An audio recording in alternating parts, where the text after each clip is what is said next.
पूछूंगा कि एक दिन में कितने घंटे होते हैं तो आप कहेंगे कि भैया 24 घंटे होते हैं। ये तो साधारण सा सवाल है, लेकिन दोस्तों हमेशा से ऐसा नहीं था। आज से करीब 6 करोड़ साल पहले एक दिन में सिर्फ 21 घंटे और 54 मिनट ही हुआ करते थे।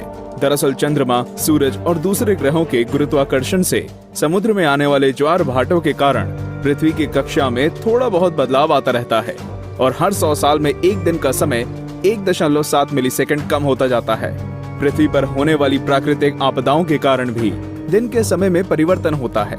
2011 में जापान में आए भूकंप से एक दिन का समय करीब 1.8 मिलीसेकंड कम हो गया था। 9. बढ़ती गर्मी। दोस्तों पृथ्वी पर गर्मी लगातार बढ़ती ही जा रही है। वैज्ञानिक मानते हैं कि आज से करीब 100 करोड़ साल बाद हमारा सूर्य आज से 10% ज्यादा चमकदार और गर्म होगा। 400 करोड़ साल बाद गर्मी इतनी बढ़ जाएगी कि समुद्र का पानी भाप में बदल जाएगा। 750 करोड़ साल बाद पृथ्वी मंगल ग्रह की तरह एक बड़े रेगिस्तान में बदल जाएगा और सूर्य इतना भयानक रूप ले चुका होगा कि शायद मरकरी, वीनस और हमारा चंद्रमा भी खत्म हो चुका होगा। 8. पृथ्वी पूरी गोल नहीं है। बचपन से हमें पढ़ाया गया है कि पृथ्वी गोल है, लेकिन दोस्तों आपको शायद नहीं पता होगा कि पृथ्वी पूरी तरह से गोल नहीं है। ये अपने ध्रुवों पर थोड़ी चपटी है, या कह सकते हैं कि बीच में थोड़ी ज्यादा ही गोल है। दरअसल भूमध्य रेखा की ओर पृथ्वी अपनी कक्षा पर इतनी गति से घूमती है कि पृथ्वी का आकार ऐसा हो गया है जैसे एक गेंद को जोर से मारा गया हो। इस विशेष आकार को जियोइड कहते हैं। दोस्तों क्या आपको पता है माउंट एवरेस्ट पृथ्वी का सबसे ऊंचा पर्वत है, क्योंकि पर्वतों की ऊंचाई समुद्री स्तर से नापी जाती है। अगर हम पृथ्वी के गर्भ से पर्वत से ऊंचाई नापें तो इक्वाडोर का माउंट चिम्बोराजो सबसे ऊंचा पर्वत है। 7. सबसे लंबी पर्वत श्रृंखला। दोस्तों क्या आपको पता है कि दुनिया की सबसे लंबी पर्वत श्रृंखला कौन सी है? आप में से ज्यादातर लोगों का जवाब एंडीज पर्वत श्रृंखला होगा, लेकिन ऐसा नहीं है। असल में दुनिया की सबसे लंबी पर्वत श्रृंखला का सिर्फ 10% भाग ही हमें दिखता है और बाकी भाग समुद्र की गहराइयों में है। इसे हम मिड ओशियन रिज सिस्टम के नाम से जानते हैं। 1950 में किए गए एक सर्वे के अनुसार इसकी लंबाई 80,000 किलोमीटर है और ये एंडीज पर्वत श्रृंखला से 20 गुना ज्यादा लंबी है। 6. भूचुंबकीय क्षेत्र का पलटना। जैसा कि आप जानते ही होंगे कि पृथ्वी के ध्रुव भी एक प्राकृतिक चुंबक की तरह काम करती है। वैज्ञानिकों का मानना है कि पृथ्वी अपनी चुंबकीय दिशाओं को पलटता रहता है और आने वाले समय में भी ऐसा होगा। लेकिन दोस्तों चिंता करने की बात नहीं है, क्योंकि इसका हम पर कोई प्रभाव नहीं पड़ने वाला। हाँ, बस दुनिया के सभी कंपास बिगड़ जाएंगे। लेकिन परेशानी तो डॉल्फिन और व्हेल मछली को काफी होगी, क्योंकि वो तो इन चुंबकीय तरंगों से ही अपना रास्ता खोजती हैं।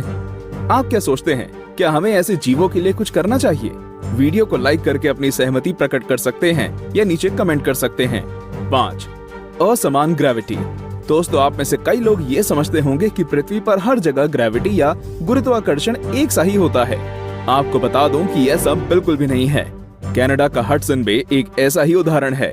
यहाँ की ग्रेविटी पृथ्वी की दूसरी जगहों की तुलना में काफी कम है। माना जाता है कि यहाँ पर पृथ्वी के गर्भ और सतह के बीच पर्याप्त द्रव्यमान नहीं है, जिसके कारण यहाँ की ग्रेविटी कम है।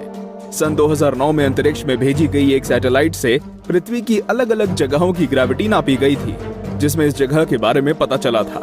वैसे पृथ्वी पर ये इकलौती ऐसी जगह नहीं है, बल्कि बहुत सी जगहों पर ग्रेविटी की ऐसी अनियमितताएं पाई गई हैं। 4. पेंजिया। दोस्तों आज पृथ्वी पर 7 महाद्वीप हैं, लेकिन आज से करीब 3 करोड़ साल पहले ये सभी महाद्वीप एक ही थे। मतलब पृथ्वी पर जमीन का एक टुकड़ा था जिसे हम पेंजिया के नाम से जानते थे। ये उस समय पृथ्वी के 1/3 भाग में फैला हुआ था।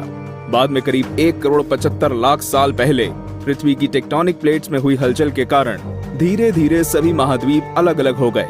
भूवैज्ञानिकों की माने तो आज से करीब 2.5 करोड़ सालों के बाद सारे महाद्वीप एक बार फिर से जुड़ जाएंगे और एक बार फिर से पेंजिया का निर्माण होगा। 3. छिपा हुआ समुद्र। जी हाँ दोस्तों, आपने बिल्कुल सही सुना। वैज्ञानिकों ने जमीन से करीब 660 किलोमीटर नीचे एक छिपा हुआ समुद्र होने की बात की है। माना जा रहा है कि इस समुद्र में पृथ्वी की सतह पर मौजूद सभी समुद्रों से 3 गुना ज्यादा पानी है। ये पानी लिक्विड नहीं है, बल्कि एक बड़ी सी नीली चट्टान के रूप में है, जिसे रिंग वुडाइट नाम दिया गया है। कुछ वैज्ञानिक तो ये भी मानते हैं कि आज जो समुद्र पृथ्वी की सतह पर मौजूद है वो भी पहले जमीन के अंदर कुछ इसी तरह थे, लेकिन वो बाद में भौगोलिक गतिविधियों के कारण सतह पर आ गए। 2. पहले पृथ्वी बैंगनी थी। अब आप कहेंगे भाई ये तो ज्यादा हो रहा है। डार्विन कहते हैं कि हम बंदर थे और अब पृथ्वी को भी बैंगनी कर दिया। लेकिन दोस्तों, कुछ खगोलीय जीव वैज्ञानिकों की माने तो ये पूरी तरह सत्य है। दरअसल पृथ्वी पर पाए जाने वाले शुरुआती जीव क्लोरोफिल की जगह बैंगनी रंग के एक रसायन का इस्तेमाल करके सूर्य की किरणों की सहायता से भोजन बनाया करते थे। इस रसायन को रेटिनल नाम दिया गया है। इस कारण हमारे ग्रह का रंग भी बैंगनी था। लेकिन बाद में जो पेड़ पौधे पृथ्वी पर हुए, वे अपना भोजन बनाने के लिए क्लोरोफिल का इस्तेमाल करते थे। हरे रंग का क्लोरोफिल बैंगनी रंग से ज्यादा सूर्य के प्रकाश को सोख सकता है और इसलिए ये ज्यादा कारगर साबित हुआ।